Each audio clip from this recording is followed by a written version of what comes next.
So Tabby is in the real world. There is a food shortage, and for some reason, the monsters seem to be getting smarter and smarter.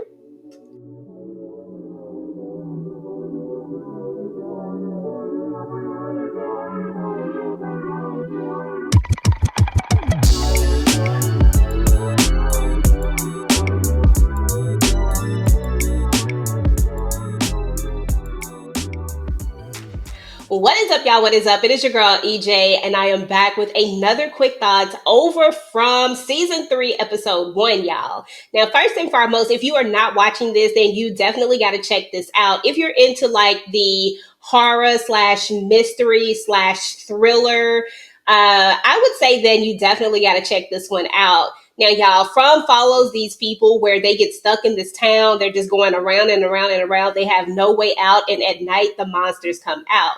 Now, y'all, let's go ahead and get into my quick thoughts over episode 1. Now, first and foremost, here are some of the things that stood out to me. We know that there is a huge food shortage that is going on. The food is completely rotten. Ever since Boyd brought his behind from out in the woods, y'all, everything has changed. There were so many different things that were going on. In last season, we saw that we had Julie and I can't remember who the other two people were at this very moment, but they were all kind of in this trance, right? And they were all screaming, and then Boyd had to, shut the music off in order to bring them out of it. But ever since all of that stuff happened out in the woods, everything is different. The weather is changing. Which has caused a lot of things, like especially this food shortage, y'all. This is going to be a big problem for them. Now, they still have the animals, right? But that was another interesting moment in the episode because people are out here like panicking, like nobody is trying to stick together. They're not following their whole thing where they ration and they work together. Now, these people are like, look, they done went over to Miss Chin house and done took the food, y'all. Like they have literally taken the food and she was trying to get everybody out. Like, no, this is my house. They was not trying to hear it. They are getting the food. And then they even tried to steal the animals, y'all. Like they tried to take little Alma. This is Ethan's favorite goat. They tried to take the goat. Victor had to get crazy on him. Victor said he got a blicky too. And Victor had to pull it out, y'all. And he was like, no, you are not taking this goat, but we're going to need the animals because this is going to be the only food source while they try to grow more food. And this was Chin's idea. She was like, we got to find a different soil because apparently that other soil is poisoned or whatnot. And so she was just like, we got to plant other places and find different soil. But at this point, I feel like the monsters are playing with them, y'all. Like, I feel like after Boyd was all like, you're not going to break me, you're not going to break me, they are determined more than ever to show Boyd that we absolutely are going to break you.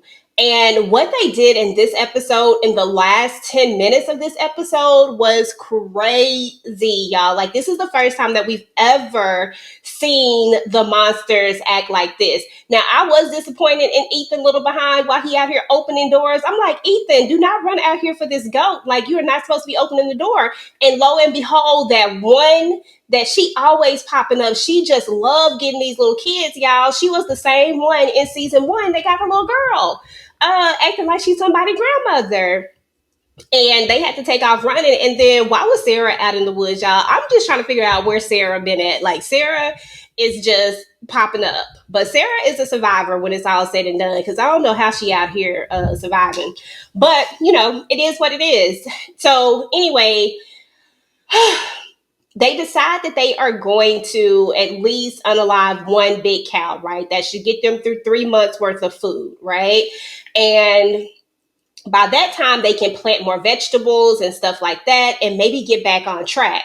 But the monsters got smart, y'all. The monster said, we're about to let all these animals out. The monsters done let all the animals out. It was just a whole crazy scene. Meanwhile, you have Jim over here who has decided that he's going to go look for Tabitha, y'all, because remember, Tabitha made it out. She made it to the tower, and the little boy pushed her, off the tower, and boom, she lands back in the real world. But y'all, she is going to end up ironically in the same place where Victor's father lives.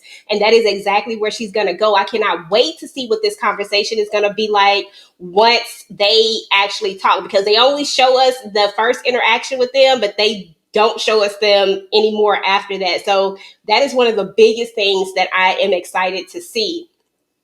Now, Jim, of course, he gotta go look for his wife. Like, that's what we expect him to do. But at the same time, I'm like, bruh, like, you really don't want to leave your kids here by themselves. If you go out into the woods, you know what the potential is out in the woods, and you really don't even know what's really out here. Like, they done told you about the spiders and all the dangers that are out here, but you still have the monsters that are out here. And now these monsters are totally different. So I don't know. I really don't know, Jim. I don't know if this was a good idea, but I get it. You got to go look for your wife. And so Kenny decides to go with him. And now, at the end of the episode, y'all, the most tragic thing that could have ever happened happens.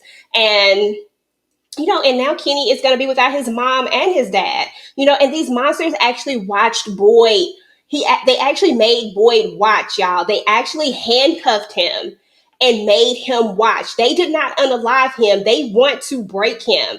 It was so crazy, y'all. Like, it was a lot, but I really enjoyed this episode overall. I'm ready for the next episode already. Let me know what some of your theories are, y'all. I really feel like Fatima's baby is not a real baby. Like, I feel like this is going to be some kind of demon child or some kind of monster child. Like, I don't feel like this is going to be a real baby, y'all. So that's one of my theories. And did y'all notice how everybody in the town, right, is something different? Like, everybody in the town, you had the cheerleader, you had the milkman, you have the little old lady who looks like somebody's grandmother. Like, do you think that maybe all of these people died here in this town, and now some supernatural thing has kind of taken over, and like they're all mad or whatnot, and now they're just terrorizing the people who get stuck in this town?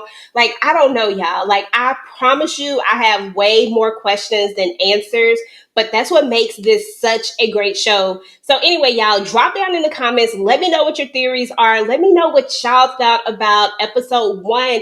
What did y'all think about Jim and him, going out into the woods and then realizing that maybe he should go back to his kids? What did y'all think about Chin going to the upper room? Y'all, she gone. May she rest in peace.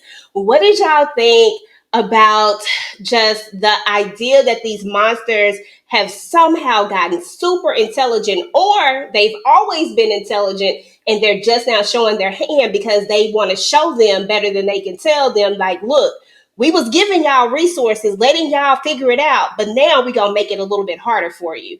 So anyway, y'all, let me know. And let me know all the things down in the comments below.